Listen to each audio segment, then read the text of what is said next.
With great power comes great responsibility. You know the quote. Welcome to Creative Contraband.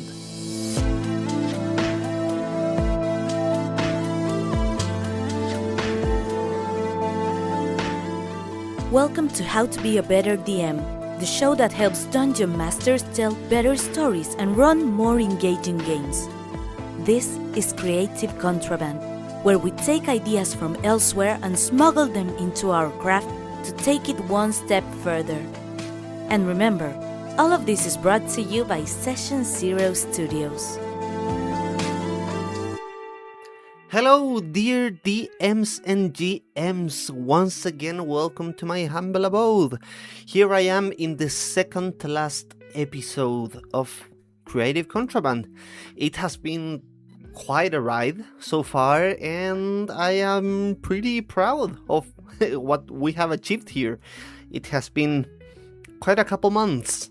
If you haven't met me yet, my name is Daniel. You can call me Danny, and I have been an artist, a semi-professional artist, for almost a decade now. I think it's going to be 10 years in a couple months.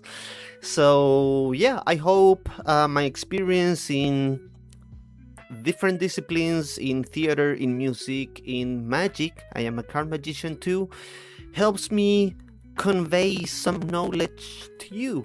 Hopefully I can find the right words, and yeah, let's learn something together. Have you ever listened to your favorite chorus or climax of a song but out of context?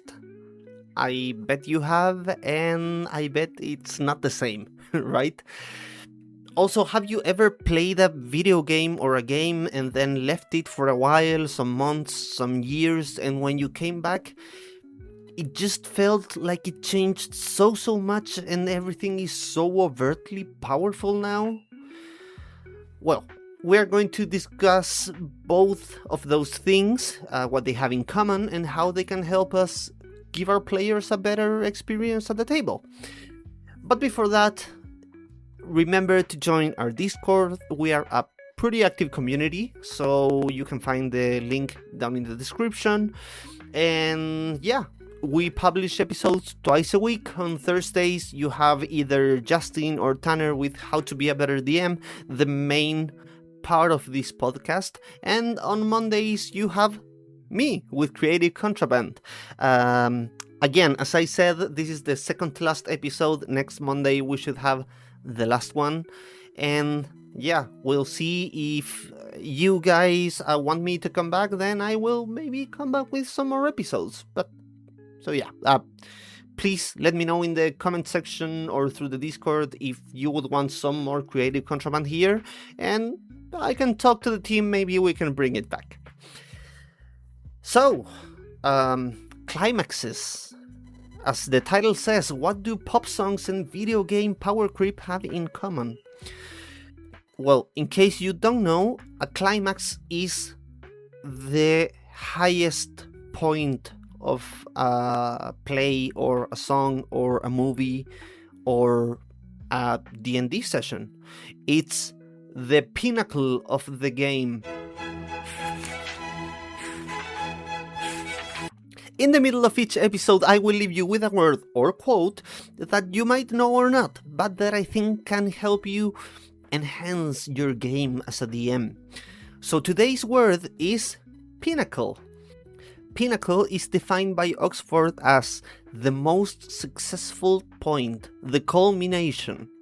For example, he reached the pinnacle of his career. Some common synonyms of pinnacle can be apex, climax, culmination, peak, or summit. It can also be the highest point of a rock, of a pointed rock.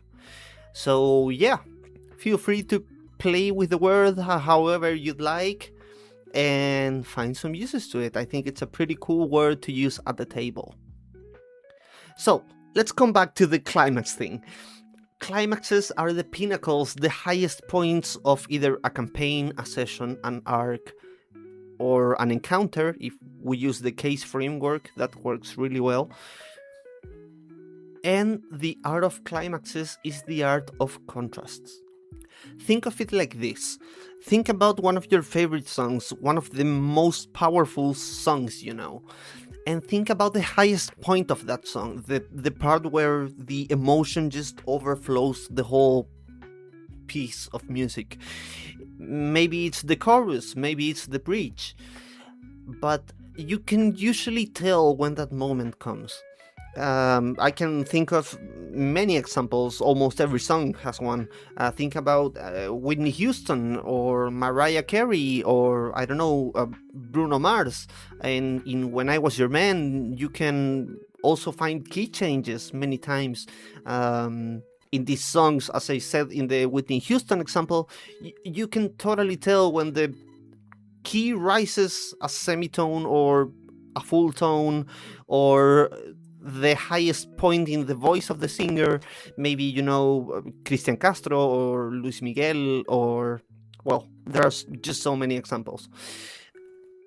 And I bet maybe once you were listening to the song, you went to that favorite part, and then you wanted to listen to it again. So you rewinded the song and listened to just that part. And it was not as powerful as the first time when you listened to the whole song. That's because, as I said, the art of climaxes is the art of contrasts. A climax out of context does not have a previous part to be compared to. So we can contrast the rising key or the rising singing melody. We just have the high point, but we don't have a low point to compare it to. So how does that work at the table? Let's say enemies, for example, in encounters. A powerful enemy is only powerful in context, in contrast to what came before. If you have, let's say, I don't know, a leech, but you just fought a leech the previous minute or the previous encounter, it doesn't seem so powerful. But if you come from a fight against two goblins and then you go fight the leech is like totally invincible for you, because the contrast is what makes it. So as a DM, if you want something to feel climactic, something to feel high and powerful and important, you have to work with the contrast. And there's a problem here, another problem that arises. So let's say you did the fight against the goblins, and then you moved up to a mimic, and then you moved up to a leech, and then you moved up to, I don't know, a couple dragons or whatever. But you are always moving up, and there's a point where you can't move up anymore. Or if you keep moving up, then you're just going to destroy your party, because the party can't keep up with it. Or maybe you just reach the BBEG level of danger before you wanted. I mean, there are many issues with having to constantly move up regarding stakes and danger and power and whatever. And that has a name. That's called power creep. And you can usually see that in video games. There are also other examples. For example, creatively, you can think about the endless weirdness of new Pokemons. So when you had to design 100 Pokemons, that's a lot. But when you have to design 800 or 900, then that's way more. And at some point, you either start running out of ideas or you have to repeat yourself. But you don't want to repeat yourself, so you go with something wackier and weirder, and at some point you just reach the limit, I would guess. At some point you can't just make, I don't know, just a couple senseless lines and call it a Pokemon, right?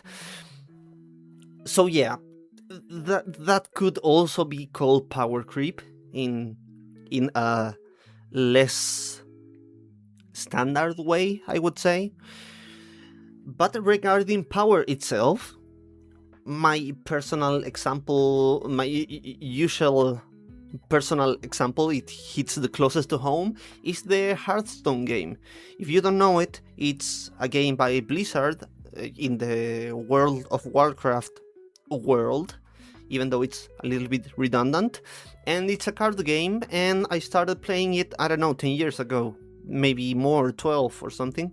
And I left it for a good couple years, and it turns out that almost every card I would have used 10 years ago is totally useless today, because the Hearthstone team had to release new cards every time, and for the new cards to be interesting enough or used, they had to be a little bit more powerful than the cards that were already there.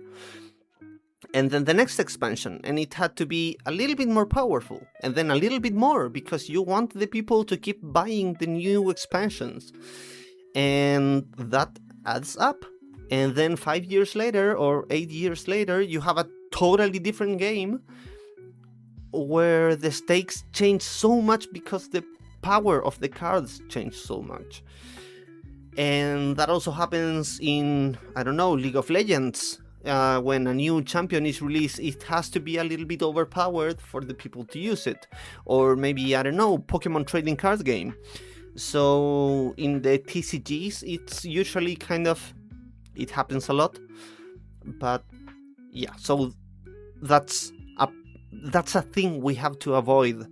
So at the table, how do we work with this? Because we want the contrasts to be there so we can have powerful climaxes, but we don't have to end with a power creep that gets out of control.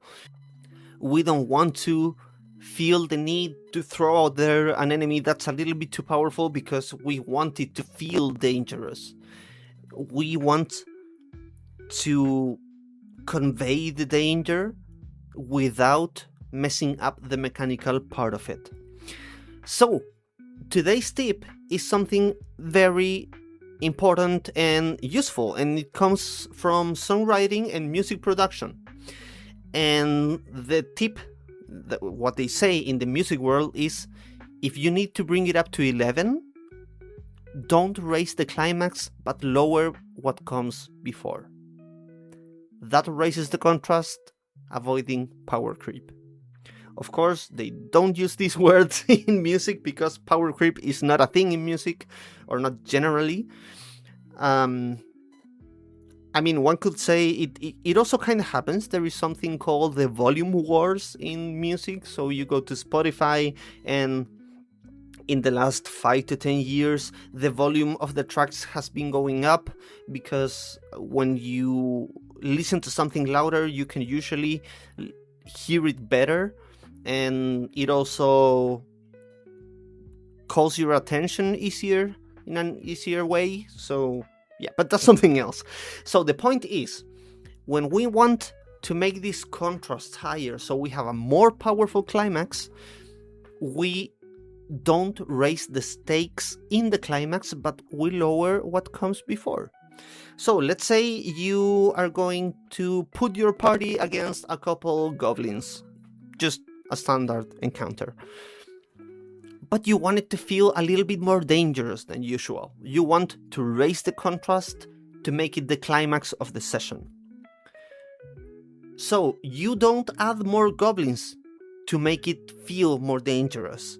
What you could do is, instead of putting this fight after another fight against a couple goblins, where there is no contrast, you can make this encounter happen by surprise, when your players were sleeping in the middle of a calm forest, for example. And what you're doing there is you're making this feel dangerous, not because the goblins are more powerful, but because you lowered what came before. You made the context safer, so this danger feels more dangerous in context. The contrast is higher, yet you avoid raising the difficulty too soon. So yeah, again, if you need to bring it up to 11, don't raise the climax, but lower what comes before. That raises the contrast, avoiding the power creep.